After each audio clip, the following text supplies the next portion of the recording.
Hi there, welcome to the Animal Intuitive Show. In our current state of politics and just kind of the way the world is right now, there's polarization of a lot of viewpoints. It's hard to find common ground, you might have found sometimes. So that's why I'm really excited to have the opportunity tonight to bring you my guest, who has made a considerable contribution to bringing dog lovers together. So join us as we talk about how animals bridge ideological and geographic gaps, as well as some other very important topics. I can hear you, James. So this is James Jacobson. He's from the Dog Podcast Network. And James, thank you so much for being here tonight. And let's just get started. Come on, all you doggies, won't you walk with me? I'm the puppet dog. So James, thank you so much for being here from Hawaii. What a great way to open. I love that. I love your song. A rocking opening, right? That's based on my song Misha, my dog Misha. So And you use just a small enough segment for them not to be like upset. right, exactly, to click right off because it's too long, right? Yeah, so Hawaii, you're joining us from, right? I'm in Maui, Hawaii, the Awesome. beautiful island, and so we're at 6 time zones away from each other. Wow. Okay, so it's like early there today, right? It's 7 here, but It is, yeah, it's just 1 o'clock in the afternoon. oh, okay, cool. So we'll get right started because we know you have a time limit tonight and we have a few things to talk about. If you're here and you are in the chat and you have questions, please do feel free to jump in if you have any comments or questions. We'd love to hear from you. This is a free-flowing show where we have conversations. So, and if you do enjoy the show, please do hit the subscribe button and the notification bell. Hopefully you will get notified. Sometimes they don't notify you, but we can hope for it. And if you enjoy it, hit the like button. So anyway, take it on with it. James, so the Dog Podcast Network, you started this incredible, just tell us what this is and where it airs and all of that.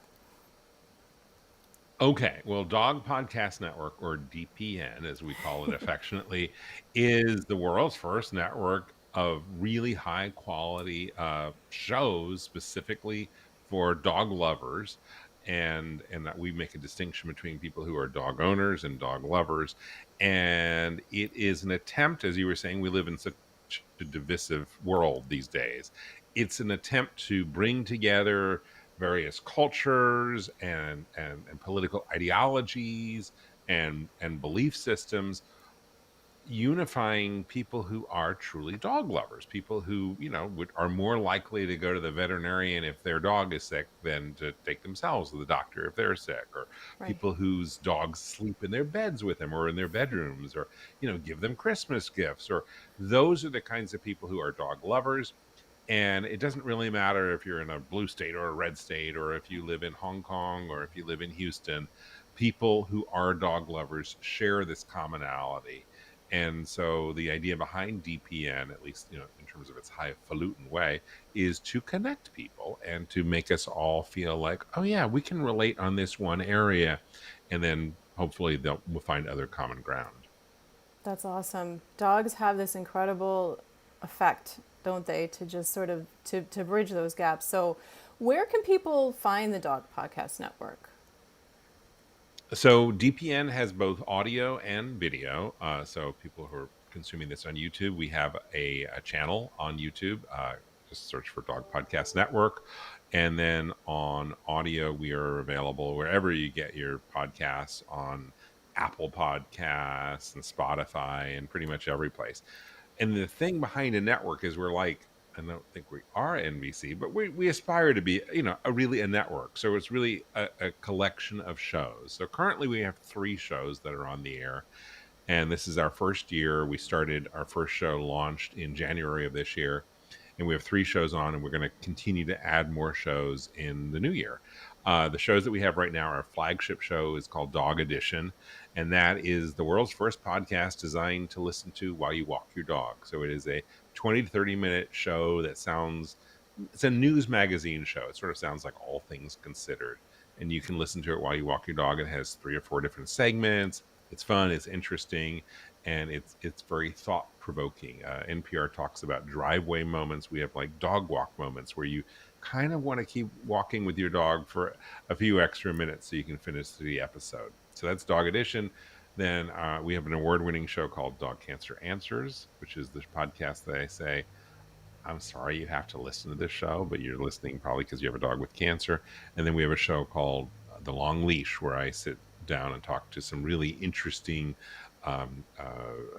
people who are, in business or journalism, and kind of probe deeply about who they are, but from the perspective of talking about their dogs, at least as a tangential way to get into deeper stuff. That's so neat. That's such a great topic. That's so interesting because it just opens up such a different sort of window into someone's personality and outlook when you start talking about their pets, and it must be so interesting. I'm just Yeah, I curious. mean, Yeah, tell us more about that. it's Yeah. kind of, it is really fun.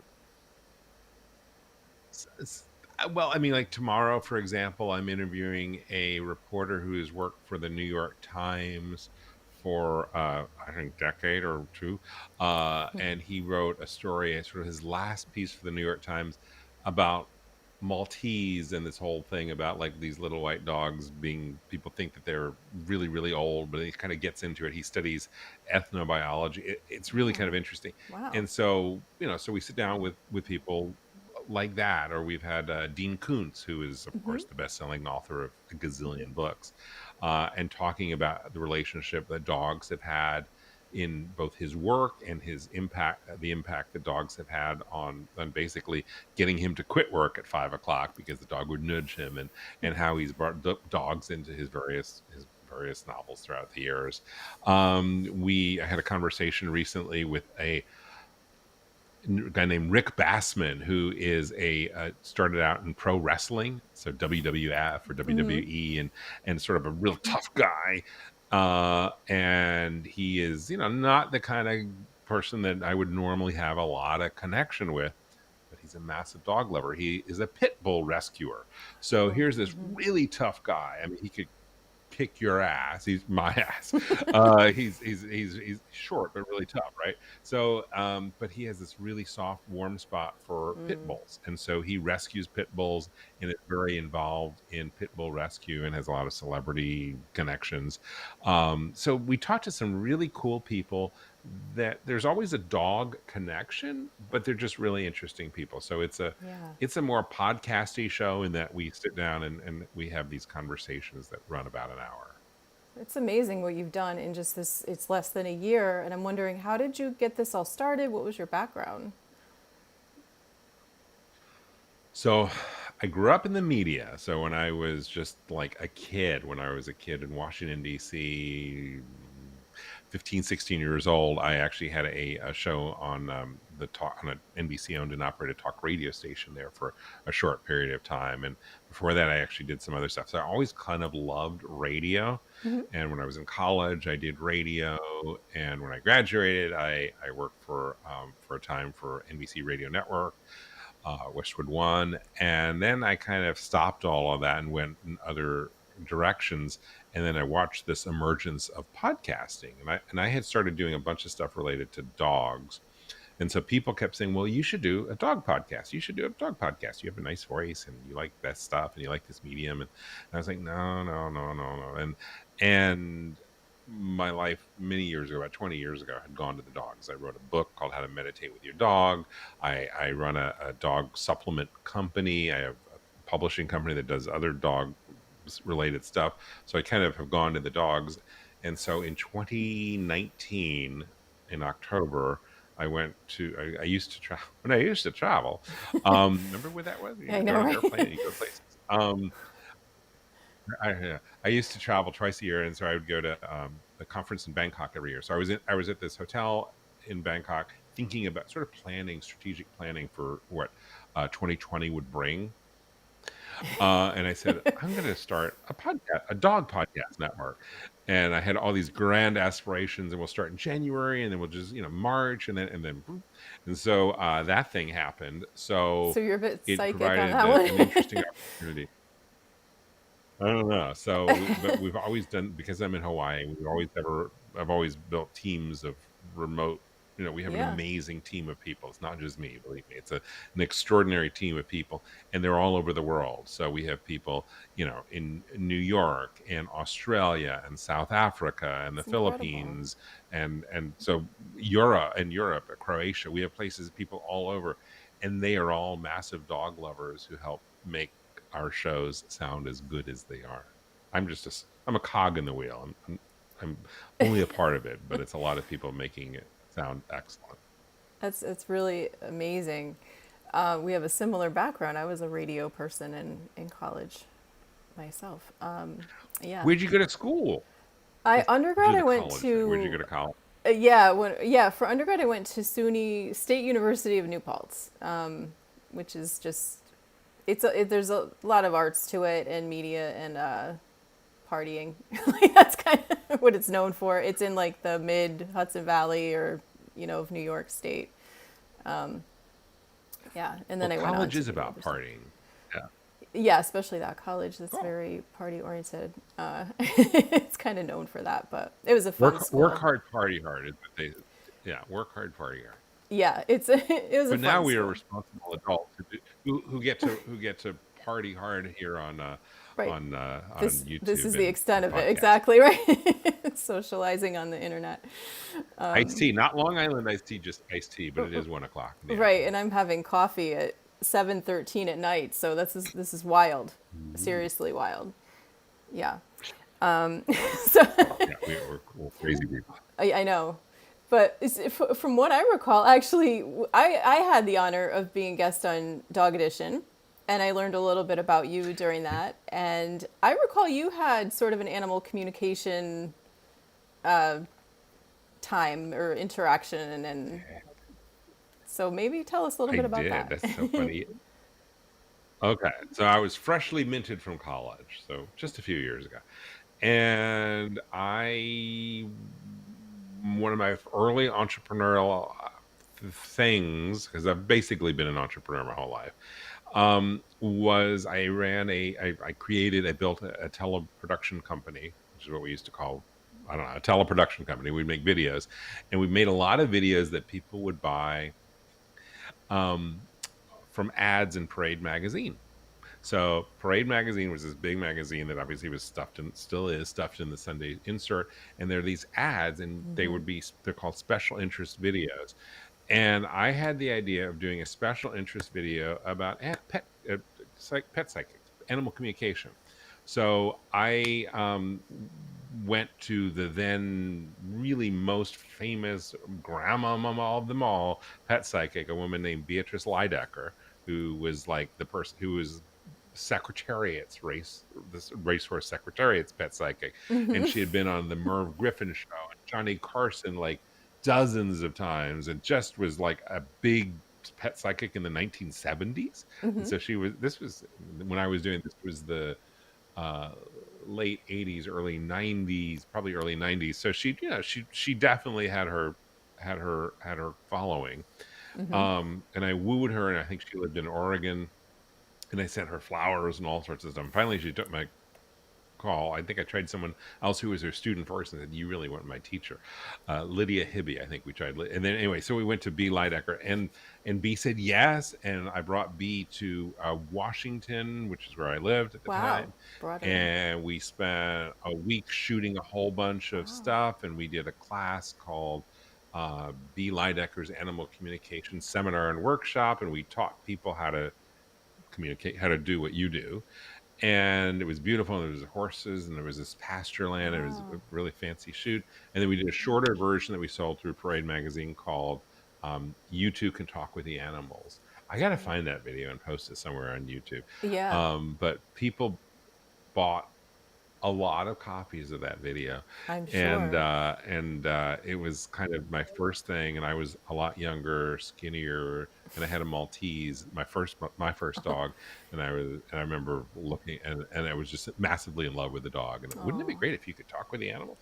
So that was how I learned animal communication. And at first I thought it was a bunch of bunk, but of course I quickly became, oh yeah, I get it. And she just taught people. She taught me, and she taught this our audience, like, animals think in thought pictures. They have the Right. mindset of a 3-year-old, and probably all the things that you talk about. Hmm. And it's being able to tune in to that so that you can connect with them, and they don't understand.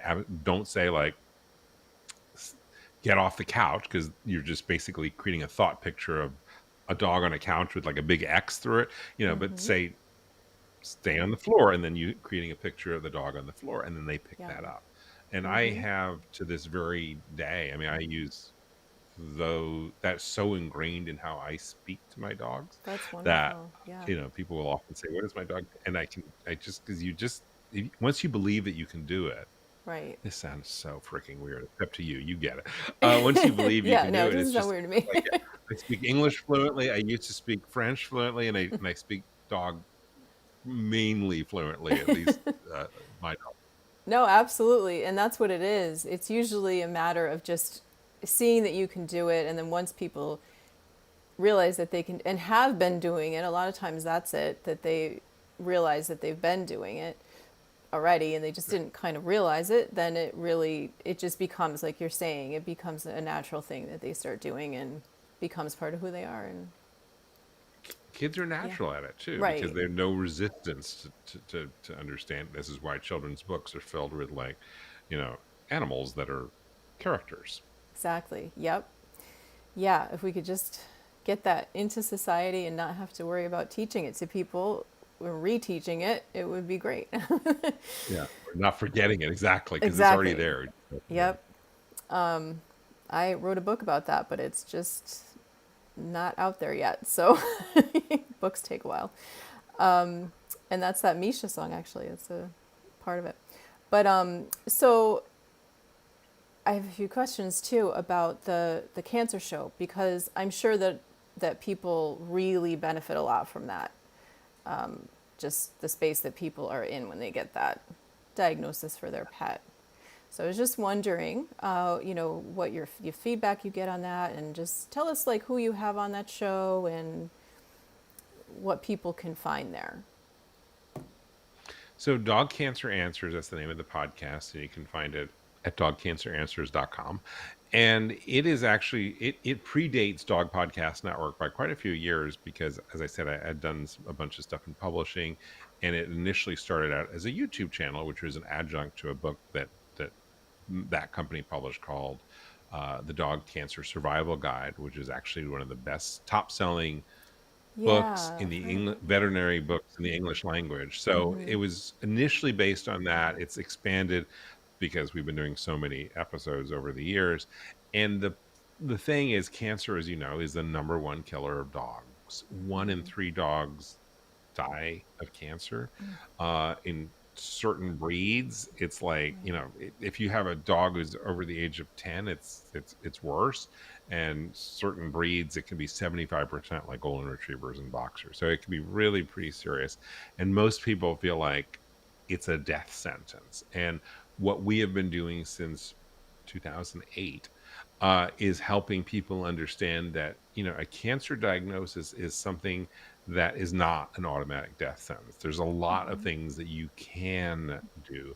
And sometimes those are standard of care things, like, chemotherapy or surgery or radiation or cyberknife or stuff like that. But then oftentimes there are things that are less invasive but just as powerful, like, diet and Mm-hmm. supplements, and also body mind medicine, and being able to sort of, understand a lot more about your dog. So what Dog Cancer Answers does is we rely exclusively on veterinarians. So this isn't us coming up with this isn't like non-veterinary trained people talking about it. We have a collection of some of the most prominent, eminent veterinarians who focus on dog cancer and what we call the full spectrum approach. So it's not just like, we don't just have surgeons and we don't just have oncologists who like chemo. Mm-hmm. We have oncologists who talk about CBD and marijuana. We That's have people great. who talk about nutrition. We have people who talk about body mind. We get into the in-depth, like, if you have a particular type of cancer, we talk about that, or how to prepare. Right now we're launching a show later this month, as a series of 3, about what to do for cancer surgery, which is really any type of surgery, how to prepare for it, what to do the day of, and what to do after surgery to ensure the best outcome. So, tons of really useful advice that is highly vetted. It's not one of these like, I don't know if this is I should take this seriously. It's Mm-hmm. super vetted. We make as the owner of the company, we make a significant financial and time and money investment in making sure that we have really good information, and that's what Dog Cancer Answers is Wow. is all about. Yeah, I'm sure that has made a We huge. also take listener. Oh, I'm sorry. We take people. I was going to say we take for like anyone who's watching this who has a question about their dog's cancer, we Mhm. take listener questions and then give them to a veterinarian. So there's a number that people can call anytime, That's which I don't great. know off the top of my head, but it's on dogcanceranswers.com. And then they can call and leave a recorded message, and we'll have one of our veterinarians. I mean, we have producers and stuff like that, but we'll try to work it into a future show. Okay. All right. I'll make sure to put the link to. I can't remember if I already put the link to the dog. I think I did put it in the description, but I'll make sure it's there regardless after the show. I'll make sure it's down there so that Awesome. people can go there and see the different shows that you have. So I'm sure that that has a huge impact on people, and I'm just curious. What kind of do you have any stories of people that have just come to you and said the difference that this has made for them, or Yeah. It's probably the most gratifying. I mean, everything I do, I feel really, it's one of these things I really love waking up in the morning and going to work because there's so many cool yeah, things.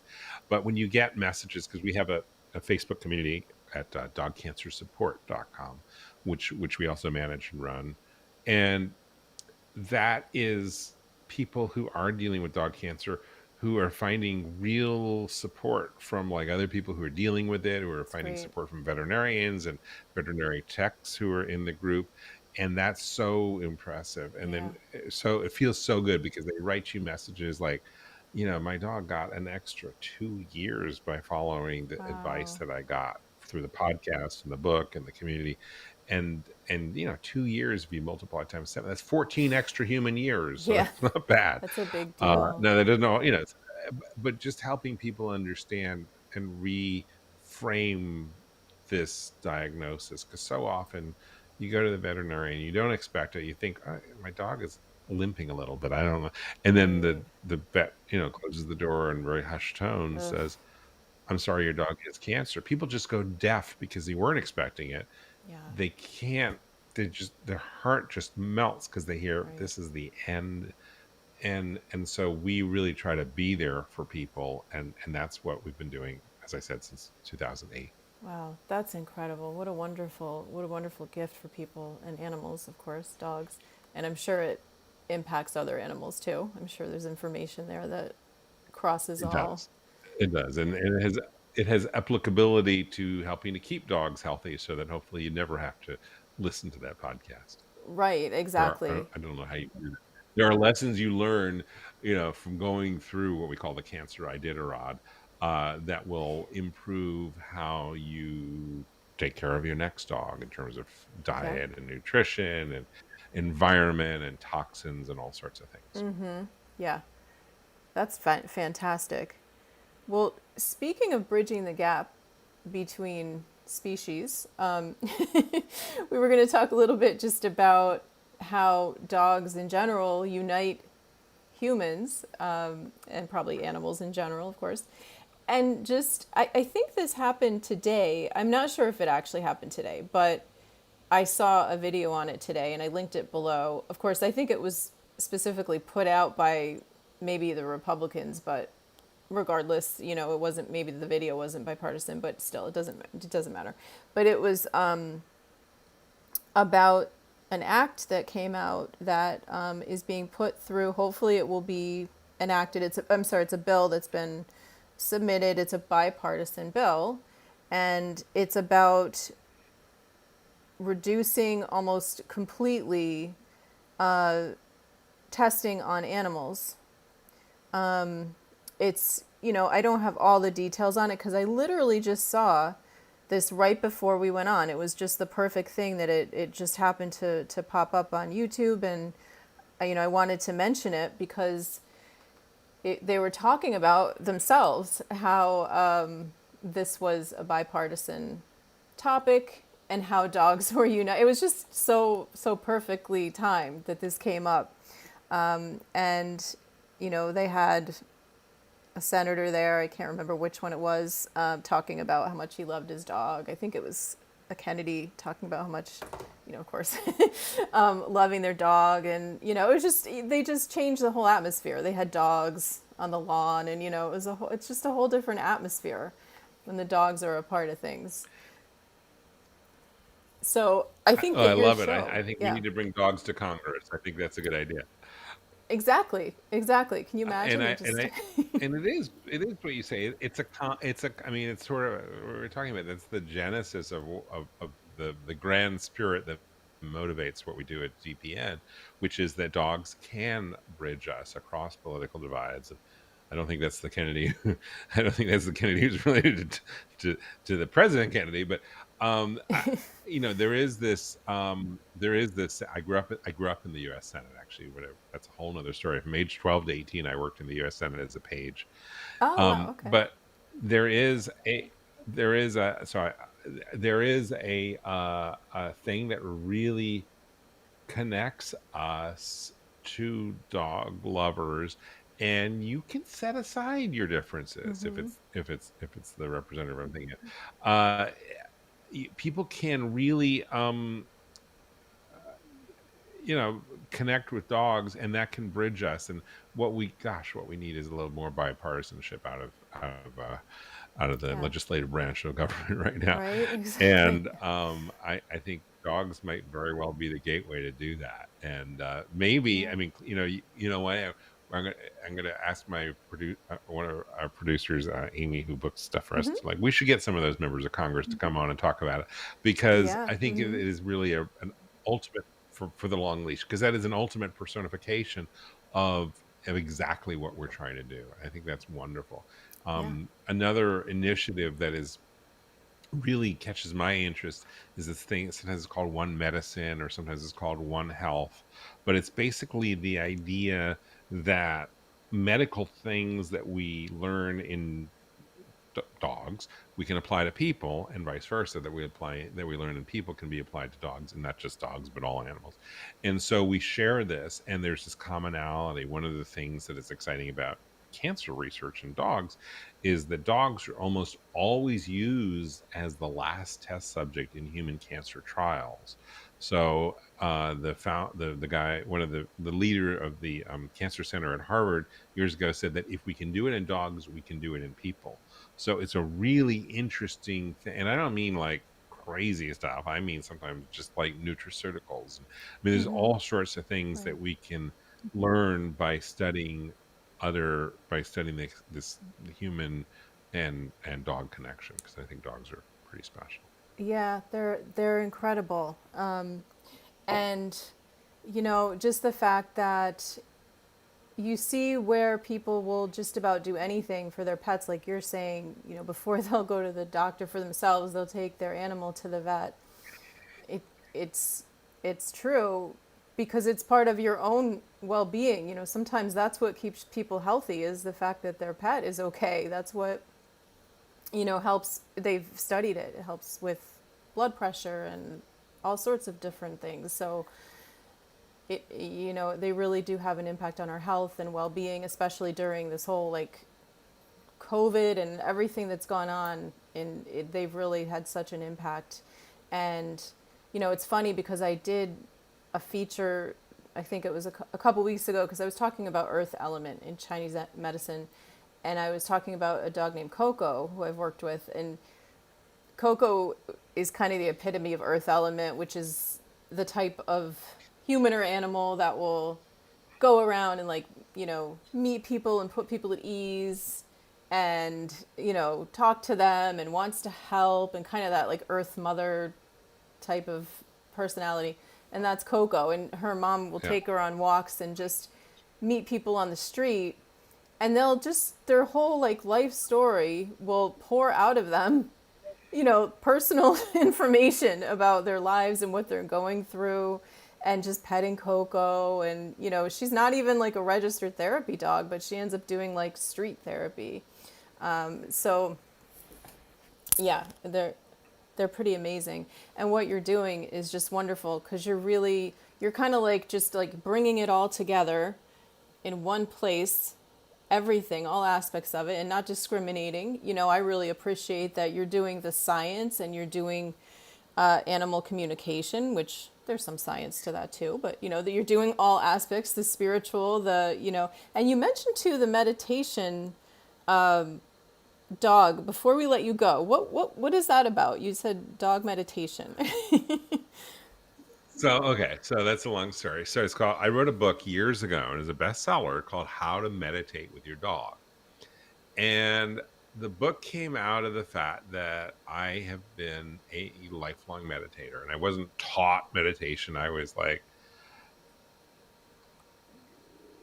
again, it's going to sound super woo woo, but I just kind of knew it. I got it from when I was a tiniest kid. I remember my dad coming in, and I must have been like just a few years old. He came into my room, and I was meditating, and or just being in the silence, or just sitting, I guess. And he said, "What are you doing?" And I'm like, "I don't know. You're just gazing at your navel." I'm like, I guess so. Navel Wow. gazing, and I learned there's a word called umphalaskepsis, it's just the idea of just like going in and being quiet for 15, 20 minutes. I do that every day. I do that with my dog. So every day in that chair over there, Kanga Right. and I start our day after we go for a walk. I take a 15-minute meditation, 20-minute meditation.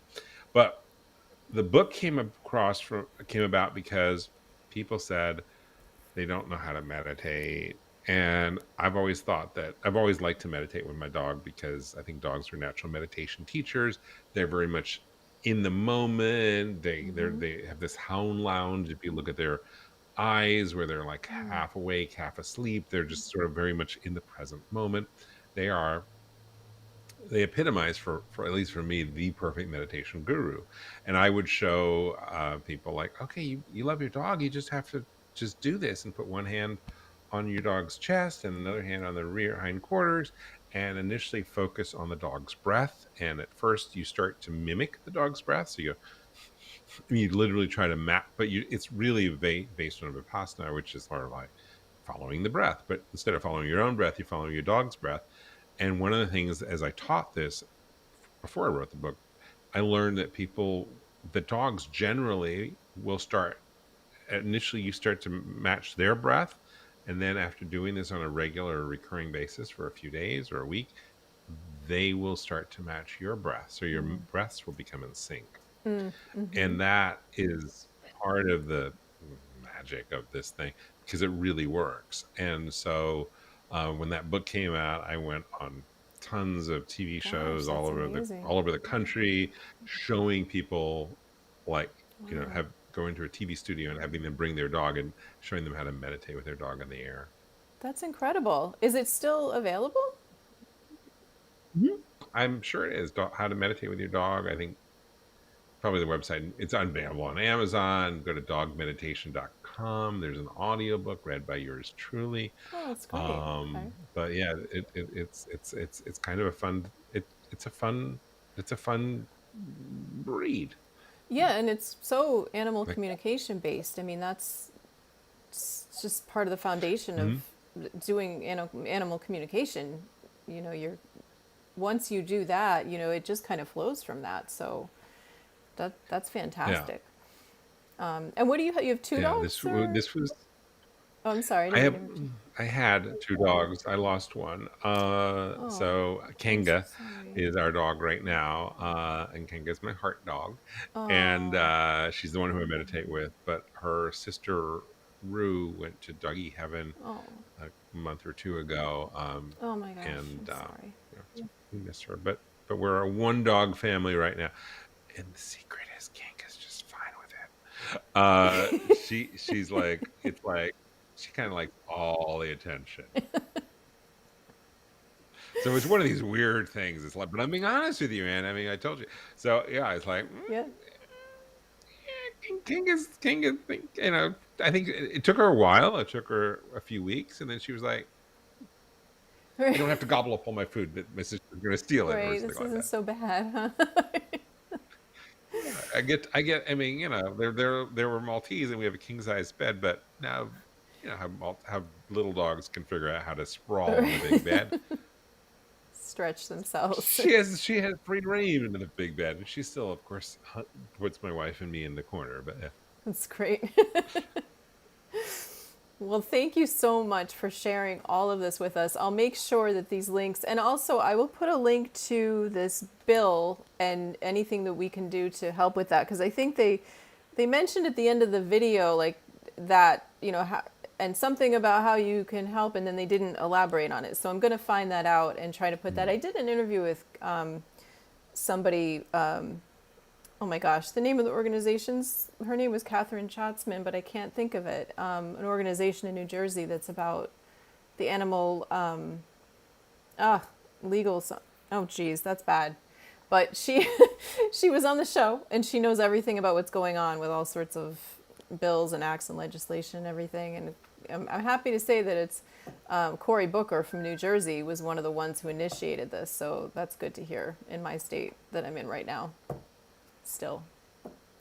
yeah, So that is awesome. yeah, I was happy to hear that. That's nice to hear. So I will put that More, information and down this is there. happening not just in the United States.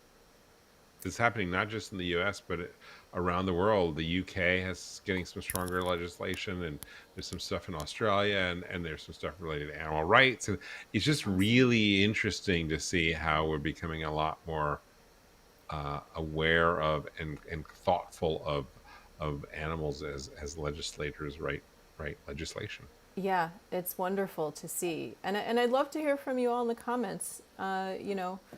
What you think have animals united you in some unique way, or just what you have to say about this episode, what you thought about it. Check out the Dog Podcast Network.